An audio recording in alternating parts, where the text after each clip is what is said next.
Let's see.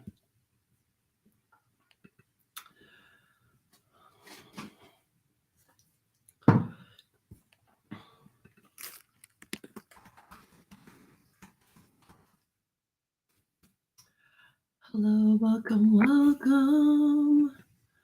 Just getting all set up here.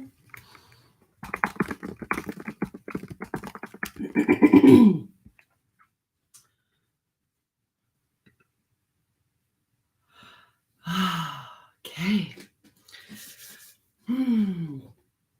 So, welcome. Ooh, my voice. I am clearly just waking up still.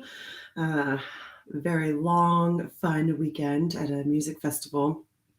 So, first time sleeping in your own bed after camping for the weekend is so fun. So nice for reals.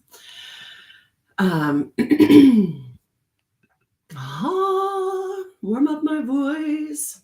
Get some more coffee going down my pipes too. How is everyone feeling today? Have you survived the first week of summer? Oh my goodness. With children home and no school, how is everybody doing?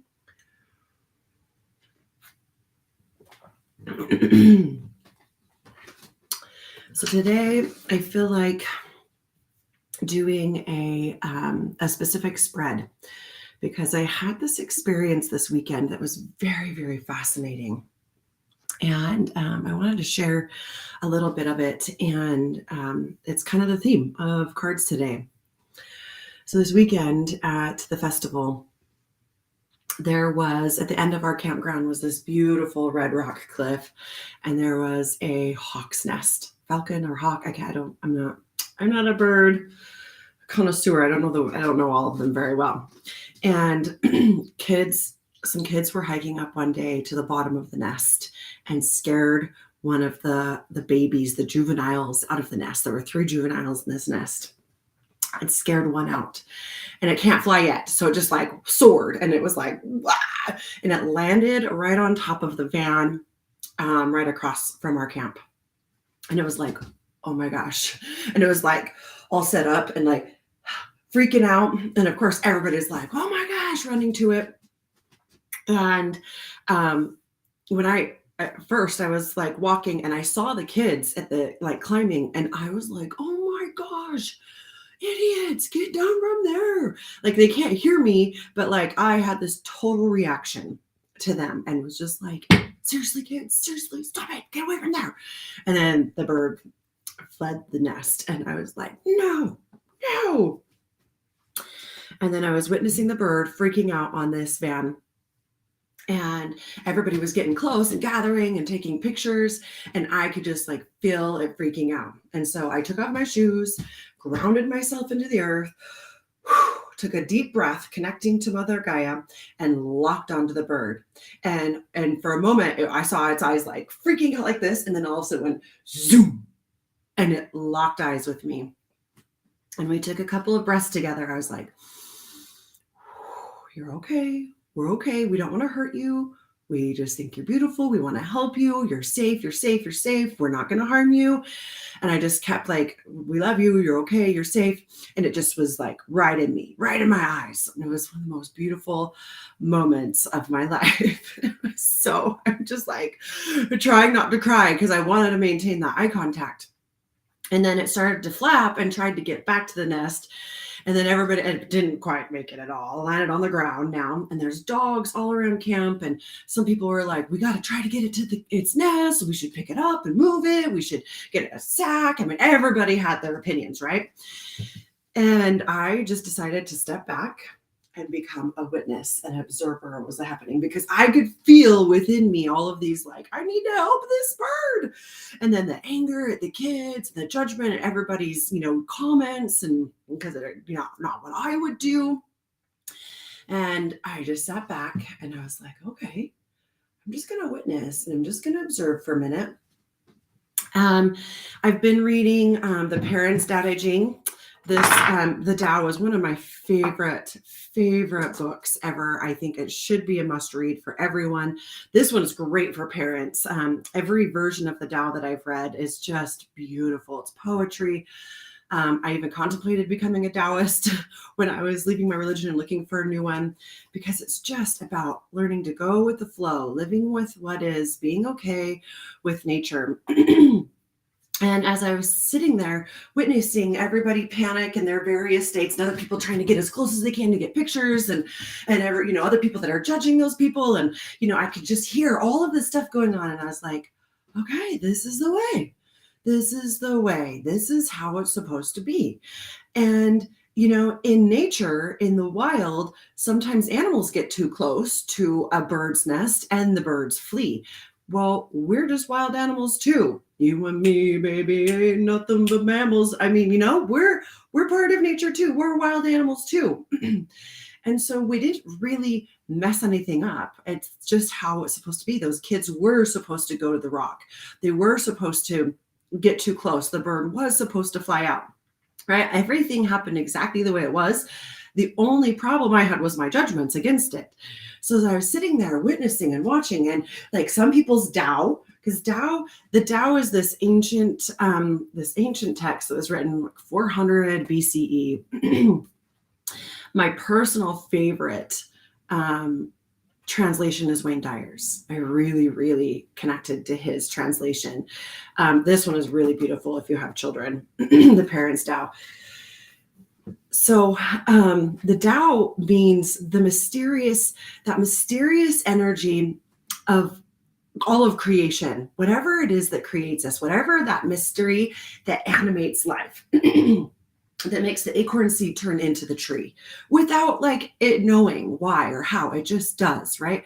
Us taking our first breath and having those instincts, this mysterious, the Tao is the way. It's the great mystery of life. And as I was sitting there, I was like, okay, that is that person's Tao. It was those kids' Tao. It was their way to get up because they wanted to see the birds. They were curious, how close can I get? This is beautiful, nature, wild, amazing. And then it was some people's Tao to try to get in and help. And it was some people's Tao to stand back and judge. And it was other people's Tao to get up close, try to take pictures. And I was just witnessing all of it in real time going, this is the way. And I don't know if you guys are Star Wars fans, but The Mandalorian on Disney Plus. Jerry's a big Star Wars fan, so I'll watch some of the shows with him. And The Mandalorian, that's one of their sayings, this is the way. This is the way. And it's so powerful and beautiful. I just kept going, this is the way. This is the way. And then I would catch myself going, I should. And then I'd go, okay, interesting. But should I? Do I really need to do that? Is it really going to help? And just being able to be the witness and the observer. And it is so, so powerful. So I wanted to do a card spread today to help us really learn how to step into the Tao, the way of things, living in flow with life. The Tao is very much this water-based wisdom. It uses a lot of water analogies, which is really probably one of the reasons why I love it so much, is because I feel so connected to water. Excuse me. Woo! All about going with the flow, all about just loving and trusting what is. So if you're here, say hi. I see Lindsay is here and you're watching an iguana. Oh my gosh, they're so beautiful. Nature is just so fascinating. Oh, I just love. And it's there's so many beautiful lessons in nature. And remember, we are nature too. We are nature too.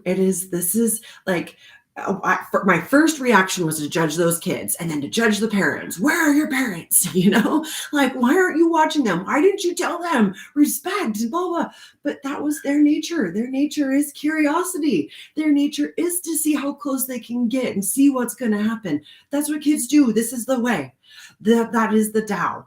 And I was in pain when I was judging them. But when I was like, oh, actually, they're kids. That's what they're supposed to do. And there's wild animals in the wild that would get too close to the nest. This is a normal thing. We're wild animals. It's normal. It's okay. Okay. So you do have to comment your name, though, because I don't know who said hey. Great reminder. Okay, so we're going to do a 3-card spread. Know, show, and grow.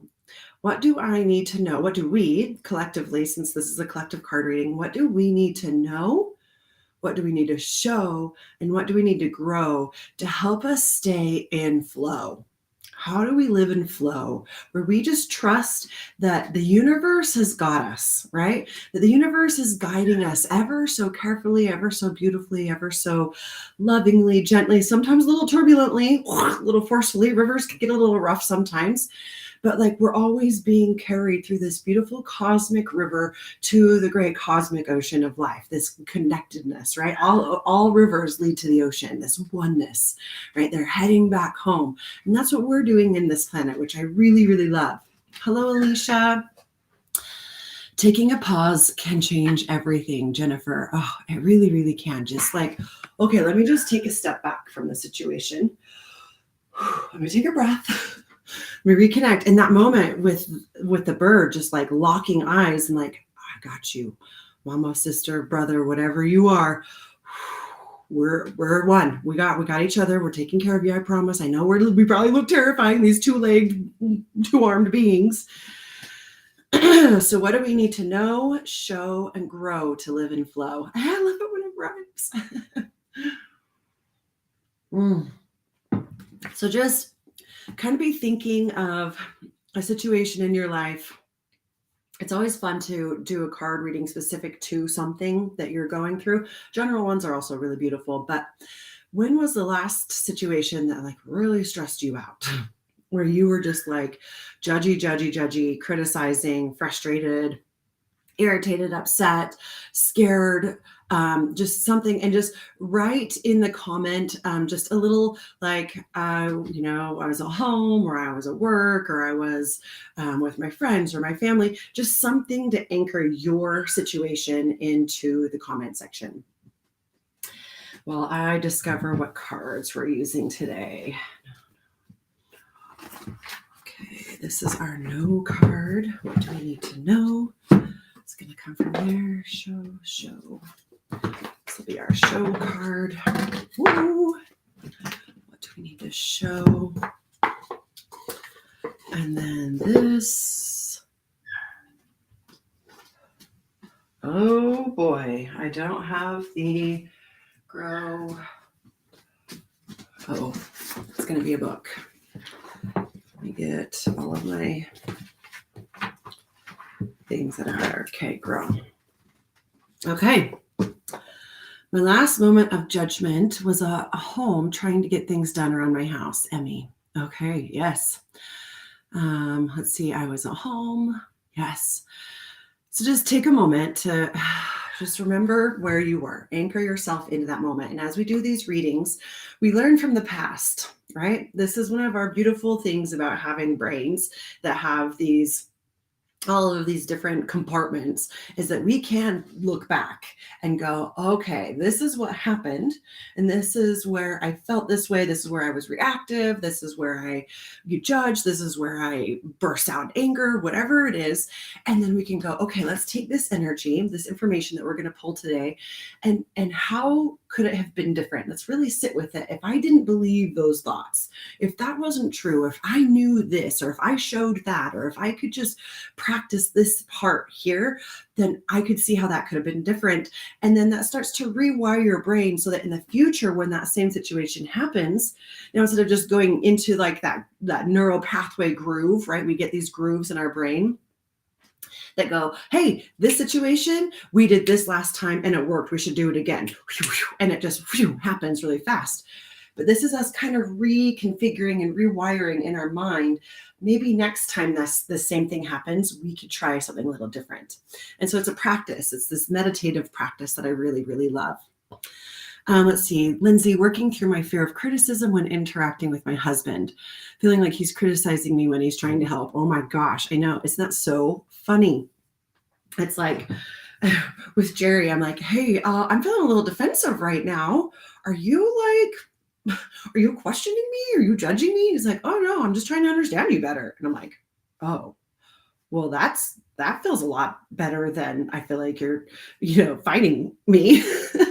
or second guessing me or, it's like, oh, wow, crazy. If I just ask, he'll tell me the truth. Weird. Instead of just thinking in my head, I know what's happening.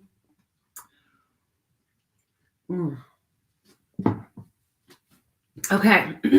So go ahead and just take a couple of deep breaths. Anchoring yourself into that moment, that last moment of frustration, irritation, upset. When you feel like things did not go your way, they did not go my way, the way that I wished they would have gone or thought they should have gone. And do all of this with so much love and compassion, because we are human beings and we are learning, and that is our whole purpose for being here. So anytime you feel judgment or criticism jumping up with yourself, just take a deep breath, maybe even tap your heart and just call in some compassion. We're going to call in Kuan Yin, the goddess of compassion, to wrap us in a beautiful pink and green bubble of light and love. So, it's like this fuzzy, yummy blanket that she wraps me in. It feels like this, like, oh, I got you. You're okay. She's here to let us know. Mani, oh, Mani Padme Hum. Oh, Mani Padme Hum. You are the jewel in the lotus. You are this beautiful light within infinite wisdom. And we are just learning. We're having compassion with ourselves as we learn what we need to know, show, and grow in this situation so that we can live in more flow with the universe. Okay, here we go. Let's see. Jennifer had a moment with a friend, got triggered, so I left since it was going negative and needed to stop the cycle. Beautiful. Okay. Here we go. What do we need to know, show, and grow about the situation? No, this one's no. What do we need to know? What spirit animal is going to help us to live in better flow, be more connected to the way, trusting the universe has got our back? What do we need to know?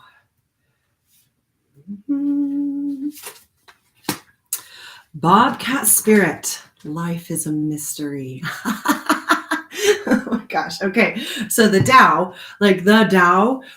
what it means is the great mystery, like this mysterious life force that like you just kind of have to learn to be okay with. This is funny that it's telling us this is the card we picked. What we need to know is that life is mysterious, you guys. This is the way. And we did get upside down, which is the protection message, but I want to show you first. Oh, number 8. So infinity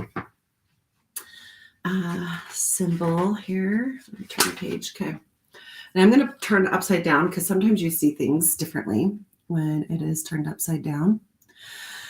Okay. Protection message. Hey, I love you too, Mary Beth. Bobcat spirit tells you this is not a time to reveal your deepest, most cherished dreams and desires to others, but rather a time to be quiet and gentle with yourself as truths begin to emerge in your awareness. Self-protection is called for, so be discerning, selective, and even secretive, revealing no more than is necessary. People have a way of imposing their opinions on you, so pay attention to whom you surround yourself with at this time. Be watchful and check your own emotions. Check your own emotions and motives as well as those of others as you keep your secrets to yourself for now, rather than exposing them to those who may potentially misunderstand your intentions or may not be supportive. Let your logical mind take a rest as you start to perceive the energy of your environment. Bobcat spirit wants you to be stealthy and wise and keep your own counsel. Let yourself be a mystery yet to be revealed. Okay, this is really, really, really interesting. So what do you need to know in this situation from the past, right? This situation that we pulled up in the past that was a hard situation. And it's telling us that we kind of need to keep our mouth shut. It's kind of the message I'm getting, like, sit with yourself here and discover how you really feel this situation before you go blabbing what you think you need or want or should do or should, whatever it is. It's kind of like this like what happened at the festival, where I was like, okay, I'm going to step back and I'm just going to witness. I'm going to stop like putting myself in the middle of everything. And I'm just going to step back and witness what's going on. And my thoughts that just kept coming to my head, if I had spoken every single one of those, or all of my impulses, if I had worked on every single impulse, and one of my impulses was to go march to those kids and, and where are your parents, and go talk to the parents, I would never do that. But I had the impulse, I had the thought, interesting, right? But I was being in witness mode, not reactive mode. I was just like holding space. And that made way for this really beautiful observation that it is all perfect. Like it really is already all perfect. So how does this feel for your situation? This bobcat energy, the mystery, like just pause, watch, maybe don't blurt everything out. Like if you can go back into that situation, can you see how this bobcat spirit animal could have been helpful for you? What is that? What shows up for you here? What are your thoughts, feelings, or even questions? If you're not sure how it aligns with your situation, ask. Let's workshop it. And drink a little more coffee.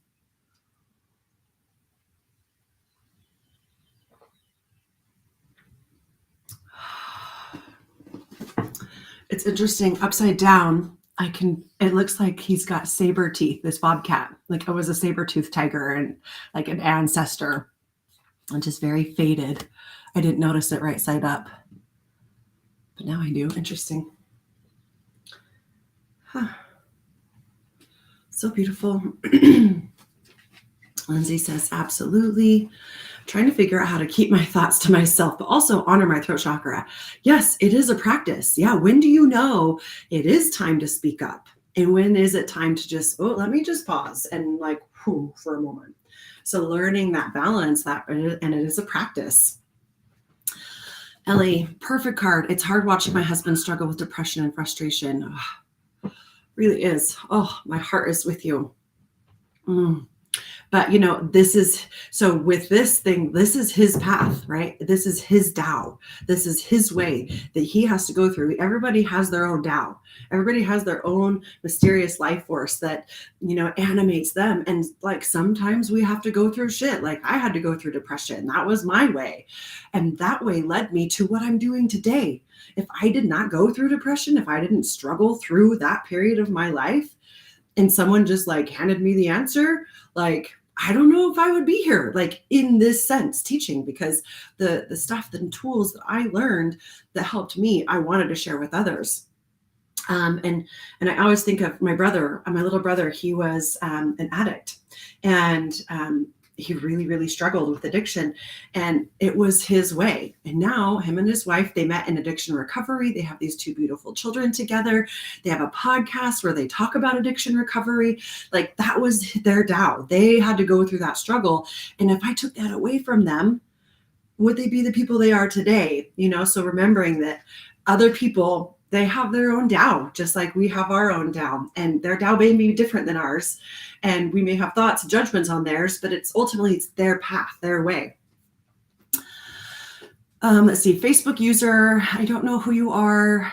Please put your names in the comments. Like this beautiful platform that allows me to stream multiple places at once, but does not tell me people's names all the time, unless you have an account. It's so weird. Let's see, I can see how it aligns with my situation and that I can only make choices for myself and not others. Yes, 100%, because that is your Tao. You cannot live another person's path. You can't. You can walk with them. You can encourage them on their path. You can love them, but you can't do it for them. They have to walk their own path. Wow. Thank you, Jen. Oh, you are so welcome, Ellie. So much love. Just love, love, love, love, love. All the love. And if you want a session, or if he wants a session, I have been there, and I would love to see if there's a path, a way that I can help move that path along into the next phase, because depression happens for a reason. There's reasons that we go through these things.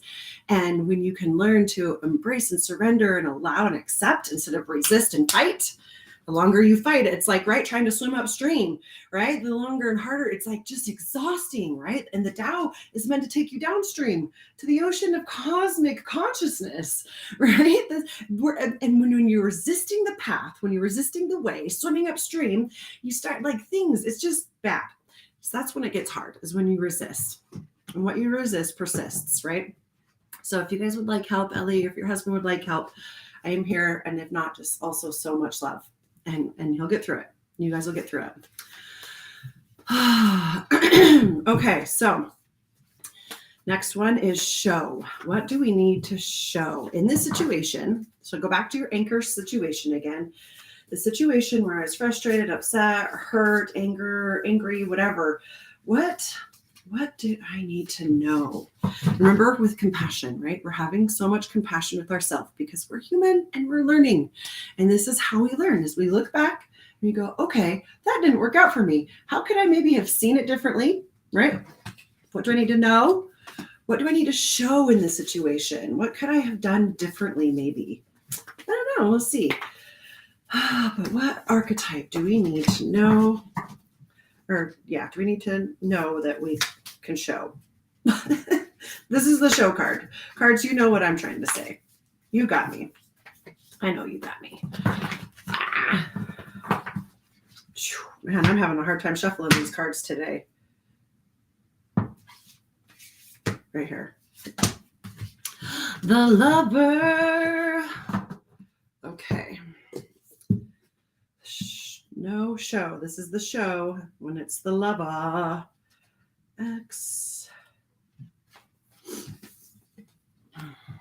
The Lover. It's beautiful swan, golden and black pearls, beautiful golden rays of light coming out from it. So what we need to show in the situation. Let's see. Britta says, I need help setting firm boundaries with well-meaning but aggressive family members. Okay, let's do the whole reading and see what the whole reading says. Because sometimes you get all pieces and it puts the puzzle together. There's nothing's coming to me right this moment. I have lots of ideas, but I'm going to be the observer for a moment and observe my thoughts before feels like it's incomplete. Okay. All right. The Lover, the heart, the beloved, the devoted. Pulsing through the heart of the Lover is gratitude. The Lover appreciates and experiences the world through the senses, reveling in beauty, song, art, music, sense, and sensuality. This energy awakens at the tip of our tongue when we taste the sweetness of honey, kiss a lover, or speak gentle words to a child. The Lover lingers in foreplay, aroused not by the getting there, but by the slow merging of self and other. This energy is usually experienced for short periods of time, as in order to feel it, we must be fully present and awake, with no expectations or rules about what should be. Rather, the Lover is in awe of what the world presents, reveling in the glorious details, grateful to savor every last drop of life's offerings. Oh my gosh, I love this card. When light, connection, expansion, devotion, awe. When dark, indulgent, attachment, obsession. When you hold someone's gaze for several moments, you'll feel the Lover within you awaken. It is common to seek the Lover in another. The true gift is finding the Lover in yourself. The Lover archetype is present everywhere, not just where conventional forms of pleasure and beauty are found. The Lover's awe is unconditional. Okay, this card. This is what we need to show. We are a lover of what is. We are a lover. This is literally unconditional love, right? When people are not acting the way we think they should, or they ought, or they're not following our script that we have for them, or our idea of what is good, or like whatever, right? When we can just see them in their pain, we can see them in their judgment, in their criticism, in their suffering, and just go, oh, you sweet thing. I just love you so much. The shift that really helped me with this, well, it's a practice, you guys. It's still a practice. The Course in Miracles says that any act that is not done out of love, so any action, any word, anything that is not done out of a loving space is simply a cry for help. I have forgotten who I am, which is love. That is all. That is all. Any action not out of love is a cry for help. I have forgotten who I am. I have separated from my higher self, which is love, unconditional love, which is to be the lover. I am in love with life. This is not about this, was in here, the lover within yourself. How can you be that lover for yourself, loving life, loving everything that exists? A book that is really, really, really good for this is called A Return to Eros, Eros. And it is like straight up erotica for living a life full force, like just being so in love with life, like literally just getting turned on by being you and looking around and going, oh my God, yes, thank you. Thank you. Thank you. This is so perfect. And in beautiful moments, like right now, it is so easy because I'm in my beautiful office and I can see my beautiful backyard and the birds flying to the bird feeder and my dogs. And like, oh, it's so easy to love life right now. But in these moments when there's the judgment and the criticism and the pain and the frustration when I'm separated from myself, it's a little bit harder. And that's where we go, okay, we're going to just like take a step back. We're going to maybe close our mouth for a moment and just become an observer and hold on to what's going on for a moment so that we can really assess the situation and go, how can I love this? Because it is what is. It is what's happening right now. And my attempt to resist or try to change what is happening makes me in pain and also slightly delusional. Like, sorry, not sorry, right? This is a Byron Katie concept, right? Our thoughts are like rain. Would you argue with a raindrop? And yet we do. Also, would you attach to a raindrop and go, that raindrop right there, that one? And then it falls. And it's like, but that's who I am. That's what I want. Right? It's this attachment to these thoughts, these ideas that causes us the pain and suffering. We have 90,000 thoughts a day. And no one knows where they come from still. Like, why do we attach to them? Why do we identify with them? Why do we think that one's right? That one's wrong. I must be a bad person because I had that thought. Oh no, what's wrong with me? And then we take ourselves in these shame spirals or judgment spirals or whatever. So let me know how you guys are feeling about this lover card in this show spot. We need to show that we are the lover of what is. We are the lover of the flow. We can love ourselves regardless of external circumstances, right? This is really what it is. When we were in that situation, frustrated, irritated, upset, we had separated from ourselves. We had forgot that we were love. And when we forget that we are love, we forget everybody else is love too. So can you go back into that moment and step inside for a moment and like look through those eyes again and go, can you see yourself in that moment through love, the lens of love? And can you see the people around you through the lens of love? And typically what happens when you do this is you either see the truth, like Lindsay, my husband is literally just trying to help me. Like that's all he really is. And when I look through the lens of love instead of separation and fear, oh, I can see, oh, thank you, love. You're just trying to help me. Oh, I love you so much. Or family that's like overstepping boundaries. Oh, they're really just trying to love me in their own way. They just don't know yet how I need love. Ooh, Britta, how does that feel? That one feels, they just, and then when people are hurting, they have forgotten who they are. Bless their heart. They are hurting. They have forgotten. They have separated from their higher self. They have forgotten who they are. They're just hurting. And then, oh my gosh, how does that feel?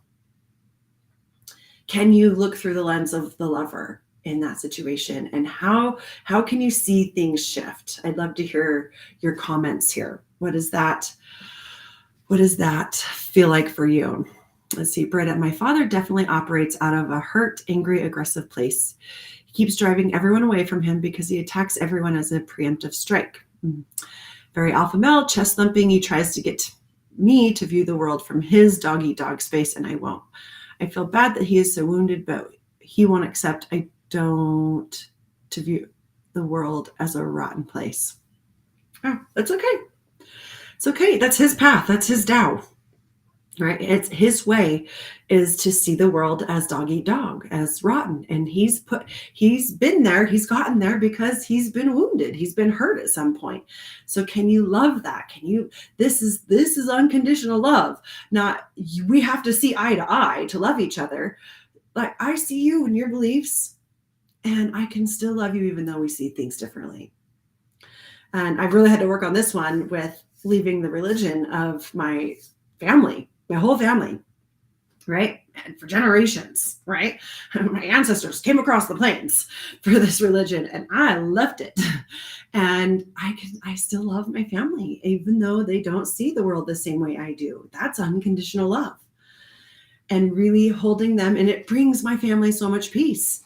Who am I to tell them? They love this for a reason. He has this point of view for a reason, because it brings him in some way, peace. It makes him feel safe. Can you see that? Can you love that? Actually, I can do that with my dad easier than my mom. It's a practice, you guys. This is a practice. That's why there's not like this, like, oh yeah, I meditated, check, done. Right? Like we brush our teeth every day. You just gotta keep cleansing the energy, cleansing the energy, cleansing the energy. Remember, we're love. Remember, we're love. This is the way. This is the way. This is their way. This is their way. This is their way. This is my way. And it's okay that it's different from their way. My knee I need to get an appointment with Dr. Allie, chiropractor. Okay. Anybody else? The lover card? Comments, questions? What we need to show. We are lovers of everything that is. I mean, that's Byron Katie's book, Loving What Is. Really beautiful book, by the way. Really beautiful process to help you. How can I love this moment? It was so beautiful. Emily, when I was resentful, I was identifying with outer circumstances. Yep. My house needs work. I'm the only one who cares, and it's messy, and we look lazy. Seeing myself how I think others view me. Yes, through your own judgments. It's like this projection, this like filter, which is so fun to figure out. It was a painful separation from reality. Yeah. And like the funny thing is like, okay, just for a moment, put yourself in a friend's house that's kind of similar, where they've got projects and they're living, and do you look at them and go, oh my gosh, you guys need to get your shit together. What is wrong with you? Like most of the time you're like, no, my friends, I love them. They're beautiful people and they've got jobs and kids and life and things. And there's always something that needs to be done. There's always a project that is unfinished, that is in process. Like this is called evolution, right? We're evolving as humans. Our house is evolving. Our yard is evolving. We're always in the process of changing, shifting, growing, and moving.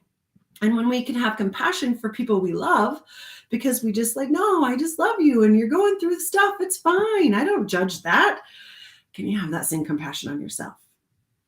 Or we just hold ourselves to different standards for some reason. We think we should be better than everybody else. We should have our shit figured out. Or I don't, it's just, I've not figured out the answer to that one, but we really are. And so we're learning to have the same compassion you have for people you love on yourself.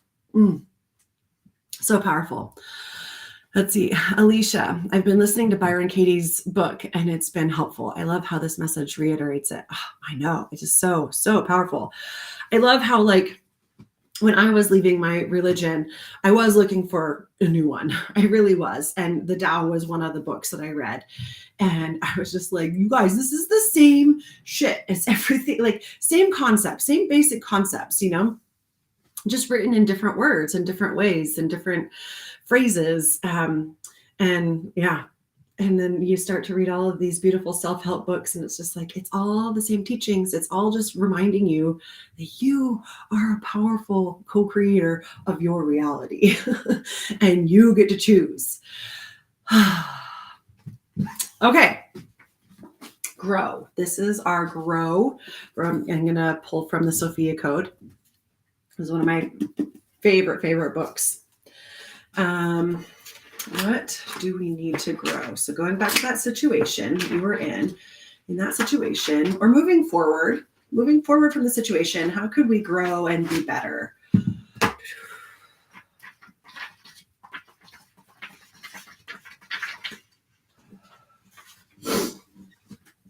Okay, let's see. Mary Magdalene. And I have nothing underlined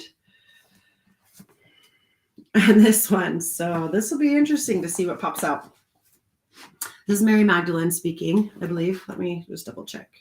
Yep, Mary Magdalene speaks. Page 193, if you have the book. As I grew into a beautiful young woman of marriageable age, I was afforded another extremely rare opportunity due to the wealth of my family.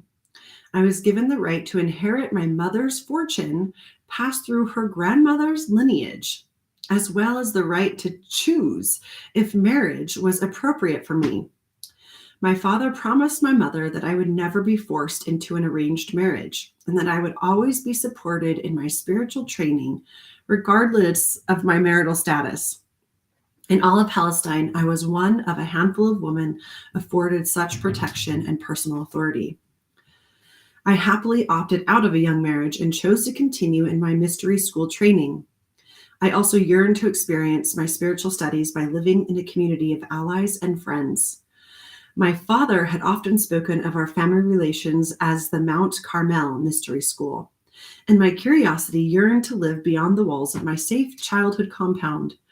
I arrived at Mount Carmel at an unusual age for their curriculum of initiations, yet I committed to my new life with the passion of a young woman embracing her independence. Okay. Grow. This is what we need to grow. I have not gotten a message from this one yet. So what message is popping out for you guys from this? What you need to grow? I think the one thing that really speaks to me is that I was given the right to inherit my mother's fortune, passed through her grandmother's lineage, as well as the right to choose. I like this, like being passed down through the female lineage. This is really, really interesting, because this is something I feel like I am starting to bring back into the world, is this female, the matriarchy type energy, and not like feminism down with the man, just the rising of the feminine energy to balance the masculine, right? To find this beautiful balance between masculine and feminine energies. And really honoring the matriarchy, honoring the wisdom of women. I met this woman at this festival this weekend who is also a stone.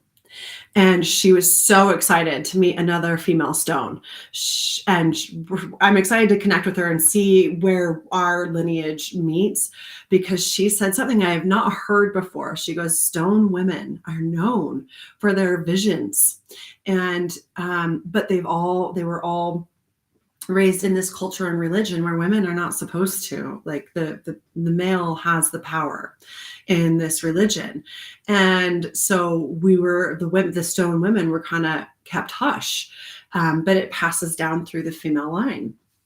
So that's really interesting. So what is something that has been passed down through your female line, your mother and your mother's mother and your mother's mother's mother? Like, what is this passing down that maybe needs to be honored, that we need to grow and remember our ancestors, because we hold their genetic DNA, the good and the bad. And we're here now to heal that so it doesn't pass on forward to our lineage. Let's see. Okay.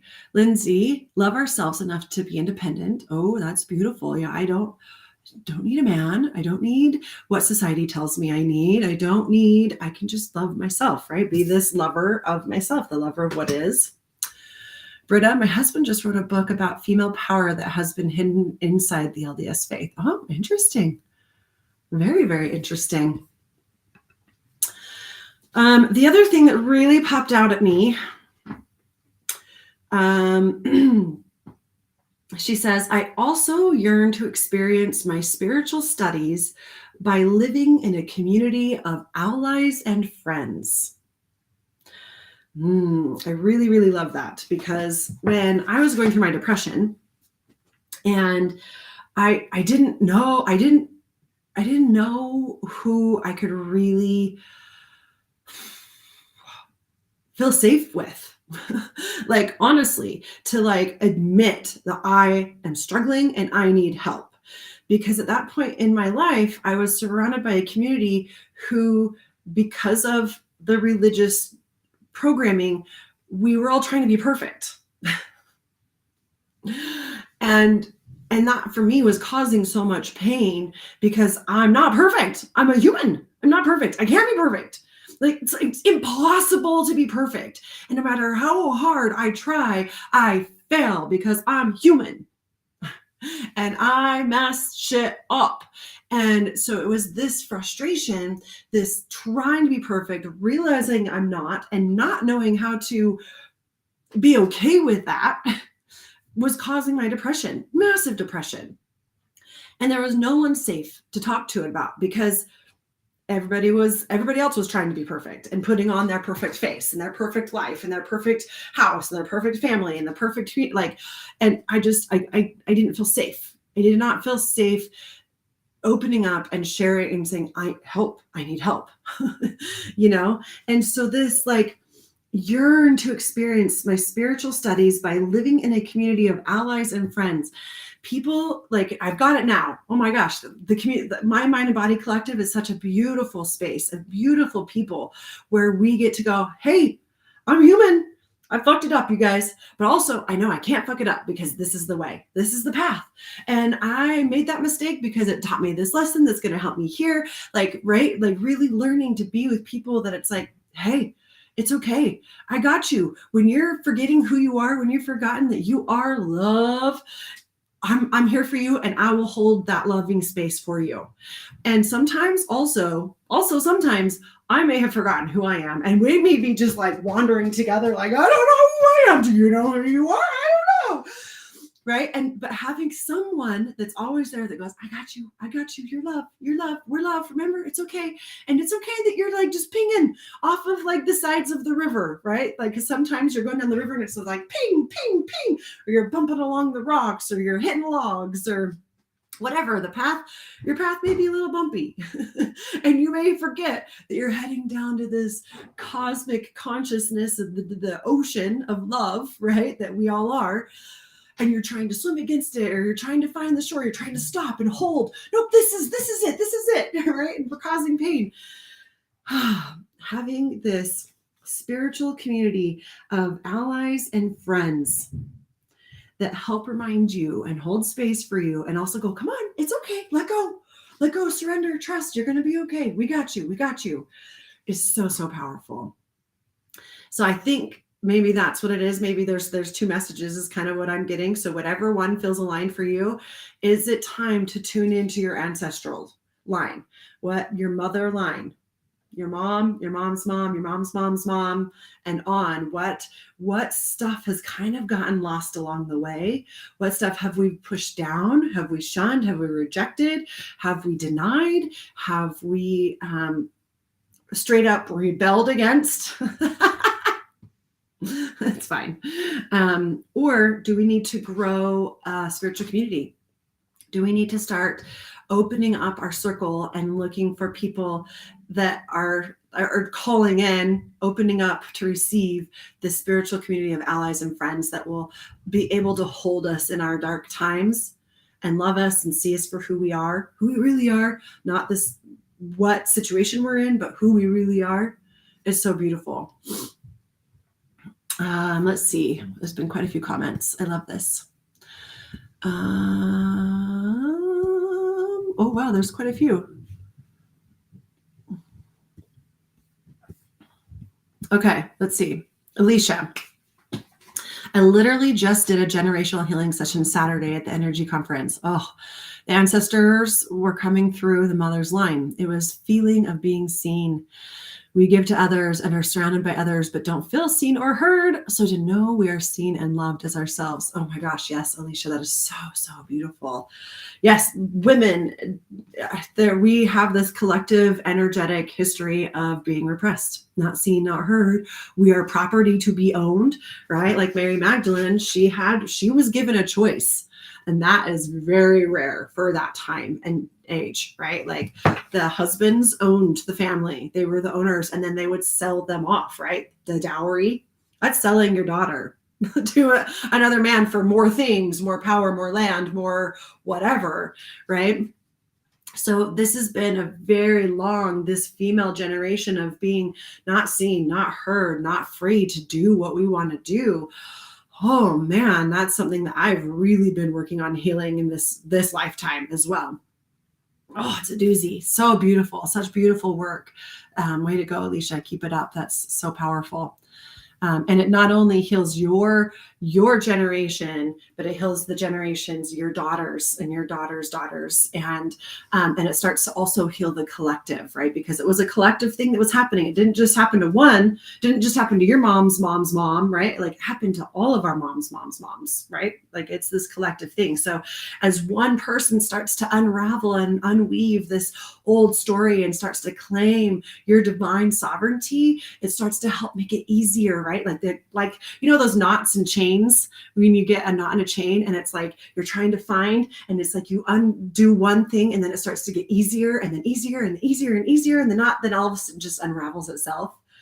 The more people that do this work, it's like to untying the knot. The first one is really, really hard, and then it gets easier and easier and easier to unravel, and then pretty soon collective sigh of relief.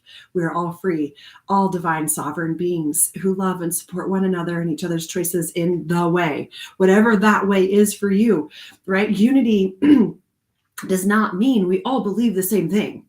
That's a fucking lie. That's an illusion. That's going to drive everyone crazy, and that's going to keep everyone separate, because we're all different for a reason, and we're all going to believe different things for a reason, because we're here for different purposes. It's supposed to be different. We're supposed to believe and see things differently. That's how we evolve and grow and go, oh, wow, I did not see it that way before. I can see how you see it that way, but that's still not for me. Good for you. I'm glad that works for you. I love you. I will support you. You do what's best for you. I'm going to do what's best for me. Let's high five each other, because we're both on this journey together. Oh my God. Could you imagine? That is love. That is power. That is unity. Okay, let's see. Okay, Lindsay, I think that's more common than not. We live in a judging competitive society, especially women. Well, because we had to, right? Because we were pitted against each other. Like, we're going to burn you alive unless you turn in 3 of your sisters. And so it was like, save myself and my family, or sacrifice myself to save them. And some people chose to save themselves. And so it did turn into this, who do I trust? I can't trust anyone. But that's old. No one's being burned alive at the stake anymore, you guys, right? Now it's just public burnings, right? Like, let's just don't go to this person's thing, and this person's dumb, and people lash out on social media. But right, when we can see that through the eyes of the lover, and we can see, oh, come on, boop. Light. Anyway, when we can see that through the eyes of the lover, we can see that they're just hurting and they're afraid. And it's an old conditioned program that's telling them that it's me against them. Oh my God, right? That's fear, that's separation. That is some place that's them going, help, I've forgotten who I am, right? Can we really see them and go, I love you, sister, I see you, you're in pain, and I'm here when you're ready. If you're ready, whenever you want, right? I think your struggle is sadly very common inside the faith. Oh, it is 100%. Yeah. Okay, let's see. Jennifer, there's power in choice as much as the power of change. Generational change can be powerful for those who have the strength and gift to move the flow and create the transition. Yes, choice as much as the power of change. Power and choice as there is in change. Power of change. Huh. This is a very powerful phrase right there, Jennifer. We need to find and hold on to those that allow us to be our true selves. Well, and I would even be careful with this, like hold on to, right? Like, remember, we're in the flow, we're going down the river. And anytime you hold on to something, it then prevents you from going through your flow, right? So everybody's in flow, and like people come into our life for a reason, a season, or a lifetime, right? We've all heard this. And just loving whatever that is. If it's for a reason, loving that. And then when the reason's over, loving that it's over, right? But yeah, just trusting that the Tao is going to bring people to you that you need when you need them, and they may stay, and then you may end up flowing down the river together like a big, awesome, tube chain, and they may end up taking a fork in the path and going down a different river, a different flow, a different path, and that's not up to us to decide. And trying to hold on to causes us pain, because we're on our own path and we have to go down our own flow, including our children. You guys, this is one of the hardest ones. And that's why this book is so good, because it's like, hey, did your kids really come from you? Are they really yours? Or do they belong to the great mystery of life and they're on their own river, floating through their own path? Oh, it's so hard. It's so hard, but it's so beautiful. It's such a beautiful practice. Our tribes support us while we gain our footing. Those are your people. Yes, Jennifer. Let's see, Britta. Our personal power has gotten lost in my maternal line. I wouldn't say lost, just suppressed, repressed. And it's in there. It's in your genetic DNA. It's in there. It still exists. And it's just time to claim it. It's time to claim it. Are you the one to do that, or is it somebody else? And in different ways, different strokes, different folks. Jennifer, love these chats and so beautifully transforming. Oh, thanks, Jennifer. Alicia, yes, it makes me so happy to know it's releasing all of the generational lines, healing us all. It really is so beautiful. When I left my religion, I literally went through an existential crisis, because Jesus was my homeboy. Like, we were buds. His energy was so calming and beautiful to me. And, but it didn't feel like this, like he's above me and I have to beg for mercy from him to save my life. That felt really disempowering. And so when I kind of sat with this existential crisis, like, do I even believe in Jesus anymore? Is he really my savior? What is this all about? What showed up to me one day in a meditation was this, like, and even reading the words, he never said like, worship me. He's, come follow me. Come on. This is the way. I did this. You can do this. Like, I had to suffer for my sins, which ended up being the collective sins of the universe. Same for you. You guys, we hold in our genetic DNA 13 generations of energy back. 13. That is so many generations. That every single one of us has in our DNA slavery. Every culture on this planet has been enslaved. And 13 generations back, one of your ancestors was a slave at some point in time. Like, and so this whole concept of atonement and Jesus suffering on the cross for all of the sins of the world was his collective sins that he held for 13 generations back for his ancestors, which was the collective. And when he cleared it in him, just like we were talking about the ancestral, like the knot in the chain, when he cleared it for him, he made it easier for everyone else to clear it. He's saying, come on, you guys, come on, you can do it. All the shit that you're holding on to for the whole world, you can atone for. Become at one.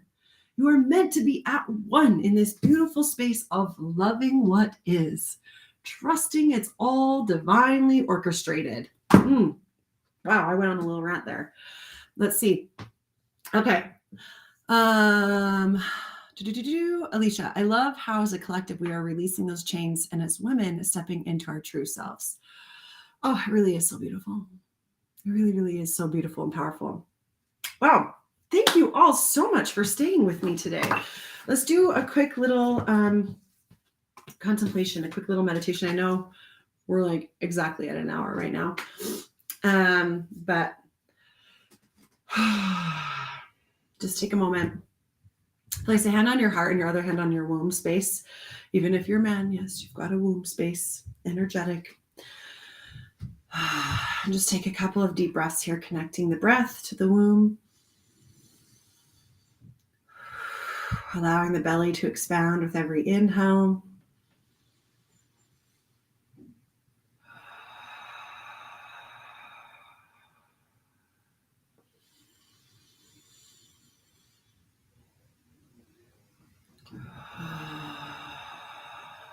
And we're going to go into our heart space.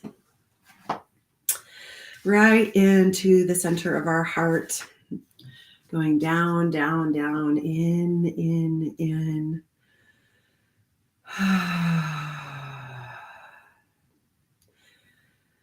Into this journey of remembering the powerful purpose and reality of our multidimensional selves, where we can experience a quantum leap awakening to the totality of our own sovereignty within Sophia.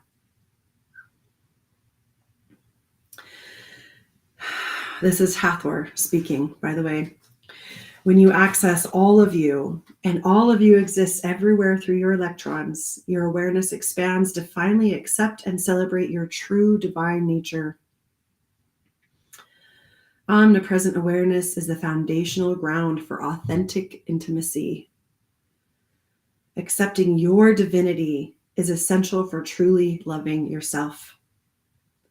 And authentic love for yourself opens the stargate of your heart, which opens the door to any world that you wish to travel to or create within.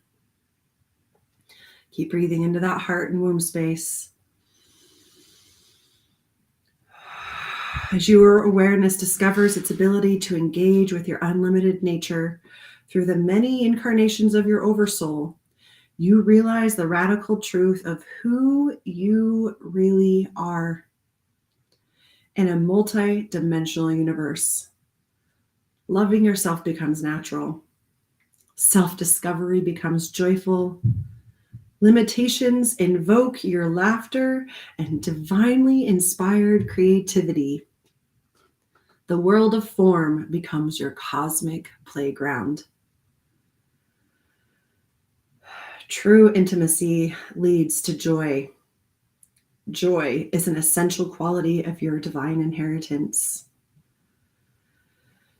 Hathor is here to guide you in how your body is the ultimate vehicle for communing in electro-ecstatic bliss with your sovereign multidimensional self.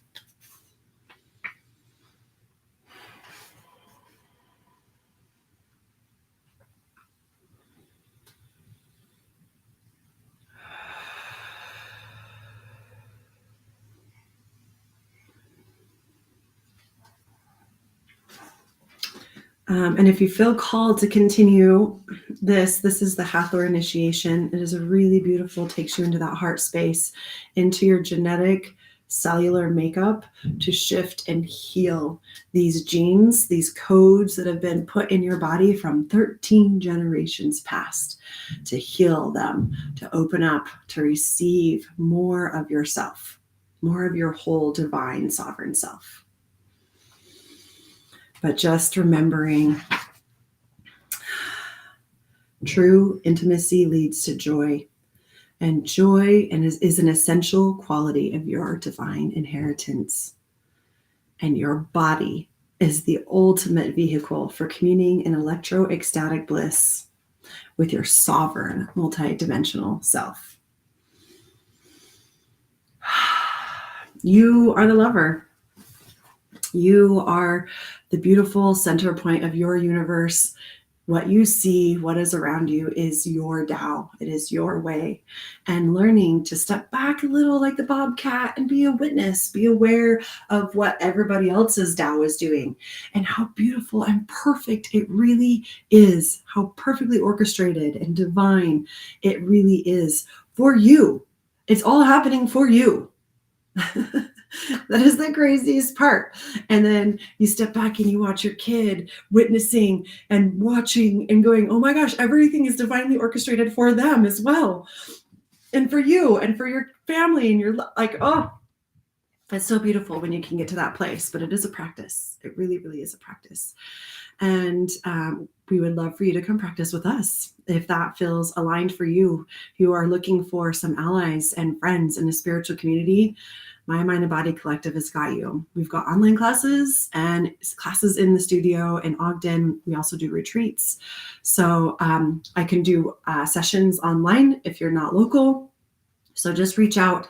We are here for you. But you have to claim it. You have to step into it and go, yes, I am ready. I am here. I'm showing up for myself. I'm going to reach out and say, hey, I'm ready for this spiritual community. I'm ready for some help. Let's see.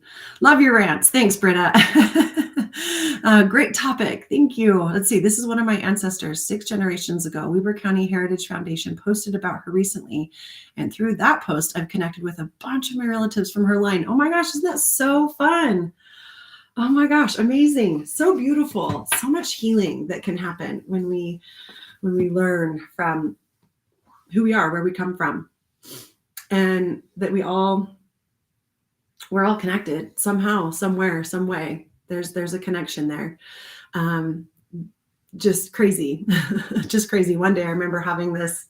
Am I supposed to go into this? No, this is going to take too long. Okay. And I've got a meeting here in 20 minutes. I got to hop on. So I love you so much. Have a beautiful day. Thank you. Thank you. Thank you. Love yourself. Love yourself and love life. I love this community. Such strong love and growth. Oh, thank you guys so much.